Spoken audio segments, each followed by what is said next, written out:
Barchaga assalomu alaykum. Bugun mana navbatdagi darsimiz sonning darajasi, kvadrati va kubi haqida bo'ladi. Sonning darajasi o'zi nima? Bir nechta bir xil ko'paytuvchilarni qisqa shaklda yozish bu sonning darajasi deyiladi. A ga A ni ko'paytiryapman. A ga A ni ko'paytirsak, A'lar ko'payyapti. A ni yozib olamiz. Shunaqa A'lar nechta bor? Nechta borligining darajasi yozamiz. Ya'ni mana bu turgan 2 bu A ning ikkinchi darajasi degani. Ya'ni A dan oldin ikkita ko'payib turgan edi degani.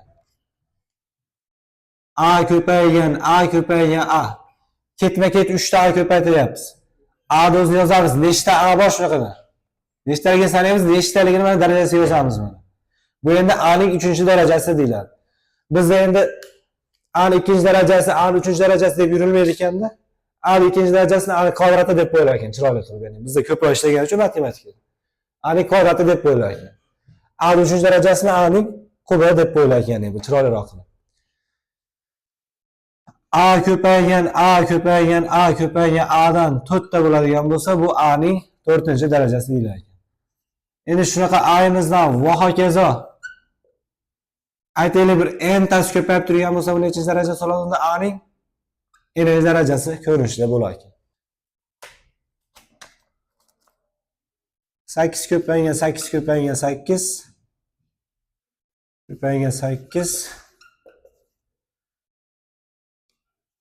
Mana 8lar ko'payyapti. 8 o'zini yozib oldik. Nechta shunaqa 8 bor? Nechtaligiga mana darajasi yozamiz ekan. 8 ni 7-darajasi. Xo'p, mana keyingisi. X ko'paygan X. X'lar ko'payyapti. Nechta X bor?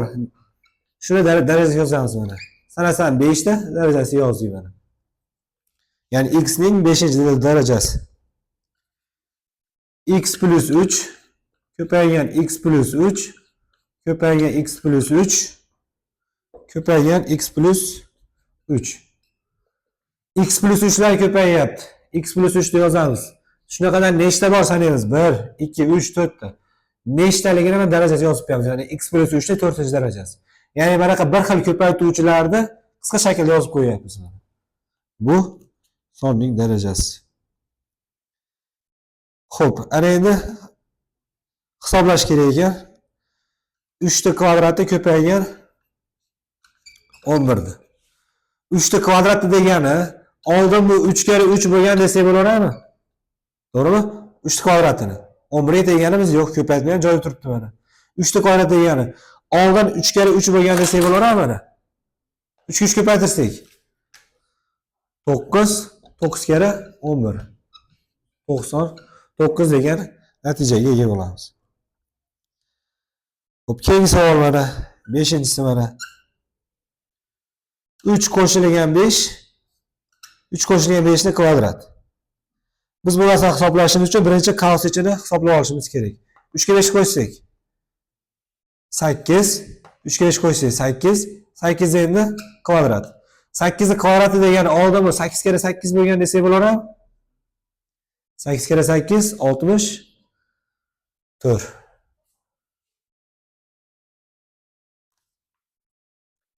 Yettini kubi minus 3 ta kubi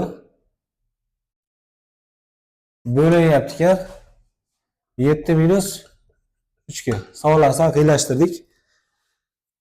Biz bu yerda bu narsani biz hozir hisoblashimiz uchun agar mana shu yerda kublar bo'lmaganda o'tgan mavzuga bog'lab bemalol ishlagan bo'lardik.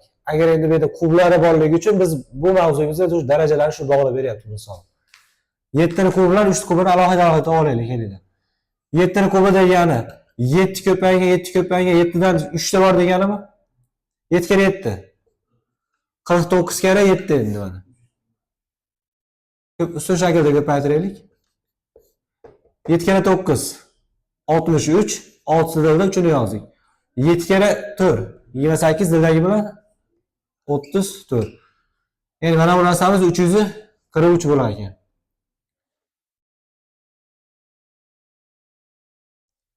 7 ni kubini o'rniga 343 deb yozamiz mana. Davomini 343 ayrilgan 3 ta kubi. 3 ta kubi degani oldin bu 3 ko'paygan 3 dan 3 ta bo'lgan desam ishonib orasida 3 kere 3 9 9 kere 3 27. 3 kubi 27. Bo'lingan 7 dan 3 ta ayirib olsak, 7 dan 3. 7 dan 3 ta ayirsak. 4 davomida 343 ta ayiramiz 27 ni. Shu shaklda ayrishimiz mumkin. 3 dan 7 ni ayira olmayman, bitta qarz olaman. 13 dan 7 ni ayirsam 6. Bu yerda 4 bor edi. Bitta qarz bergan uchun necha qolmaydi bu yerda? 3 qoldi. 3 dan 2 ni ayirsam 1. 3 o'zi tushdi. 316 bo'lingan 4. 316 endi bilamiz 4 ga. 7 ta bor 28 da 31 dan buni ayirsak 3 6 tushdi. 36 ni 4 ga bo'lsak 9. Yana bizning natijamiz, oxirgi javobimiz 79 bo'lar ekan. 7-savol. 3 ko'paygan 10 ni kvadratini hisoblashni talab qilinganimizda, ya'ni 3 ko'paygan 10 ni kvadratini hisoblashimiz kerak. Birinchi o'rinda 3 ga 10 ni ko'paytira olamiz. 30, ana endi 30 ning kvadrati. 30 ni kvadrat degani 30 kare 30. Hisoblasak, ustun shaklda ko'paytirsak, javob 900 chiqadi. 8-savol. 9 ni kubi bo'lingan 49 minus 22. Shu ifodalar qiymatini topishimiz kerak. 9 ni kubini o'zini yozib turamiz. Bo'lingan 49 dan 22 ni ayiramiz. Ustun shaklda ayirsak 49 minus 22. 9 dan 2 ni ayirsak 7, 4 dan 2 ni ayirsak 2. 27. 9 ni kubini topib, uni 27 ga bo'lib qo'yish qoldi xolos. 9 ni kubi degani 9 dan 3 tasi ketma-ket ko'payib turgan oldin desam ishonib olasizlar. 9 kere 9 81 ko'paygan 9. 81 9 ga ko'paytirishimiz qoldi xolos. 81 ko'paygan 9. 9 kere 1 9, 9 kere 8 72. 720. 729 ni bo'lamiz 27 ga.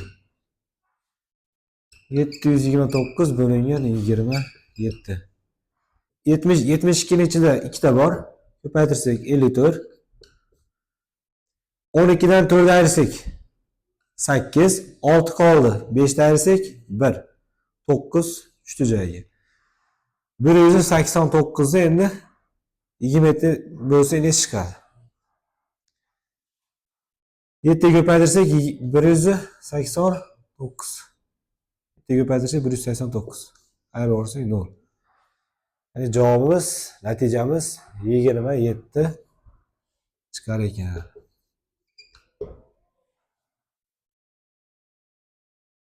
Ushbu savollar sizlarga uyda mustaqil ishlash uchun qoldi. Ya'ni uyda ishlab ko'rasizlar. Ya'ni qo'shimcha savol deyotganlarga matematika 5-sinf, mana bu birinchi qism kitobdan savollar topib ishlashingiz mumkin.